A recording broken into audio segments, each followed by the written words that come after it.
আমরা দীর্ঘ 15 বছর সংগ্রাম এবং লড়াই করেছি। ২৬-এর জাতীয় নির্বাচন ঘিরে ২৩৭ আসনে ধানের শীষের প্রাথমিক প্রার্থী আগেই দিয়েছিল বিএনপি। ফাঁকা রাখা হয় ৬৩ আসন। প্রার্থী তালিকা ২৩২টি আসনের জন্য। তারপর থেকেই মনোনয়ন বঞ্চিতদের ক্ষোভ বিদ্রোহ দেখা দেয় বিভিন্ন আসনে, যা কোথাও গড়ায় সংঘর্ষ সহিংসতায়। এরই মাঝে গুরুতর অসুস্থ হয়ে হাসপাতালে ভর্তি হন বিএনপির চেয়ারপারসন। জীবন মৃত্যুর সন্ধিক্ষণে থাকা খালেদা জিয়াকে লন্ডনে হাসপাতালে নেয়ার পরামর্শ দেন বিদেশি চিকিৎসকরা।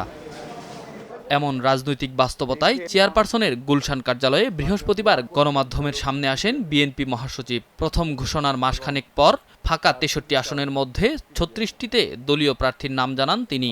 আমরা যেগুলো ঘোষণা করিনি এর আগে, তার মধ্যে ঠাকুরগাঁও ২, এটা আপনার ছিল বালিয়াড়াই উপজেলা হরিপুর রানীশঙ্কল, এই উপজেলা ঠাকুরগাঁও ২, আব্দুল সালাম, ডাক্তার আব্দুল সালাম। দিনাজপুর ৫, AK-M কামরুজ্জামান। নওগাঁ ৫, জাহিদুল ইসলাম ধলু। নাটোর ৩, মোহাম্মদ আনোয়ারুল ইসলাম।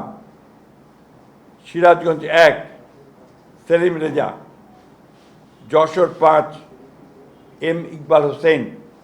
এর আগে যে আসনগুলোতে প্রার্থী ঘোষণা করা হয়েছে, ক্ষোভ বিক্ষোভ থাকলেও সেখানে প্রার্থী পরিবর্তন হওয়ার সম্ভাবনা ক্ষীণ বলে জানান বিএনপি মহাসচিব। এগুলোর ব্যাপারে পরিবর্তনের সম্ভাবনা খুব কম। এখনও ফাঁকা ২৭টি আসন নিয়ে সমমনাদের সঙ্গে আলোচনা চলছে বলেও জানানো হয় সংবাদ সম্মেলন থেকে। এই ছিল আপনার আমাদের ৩৬টা। এর পরের বাকিগুলো আমরা আবার যথাসময়ে ঘোষণা করব। Enamul Haque, star news, Dhaka.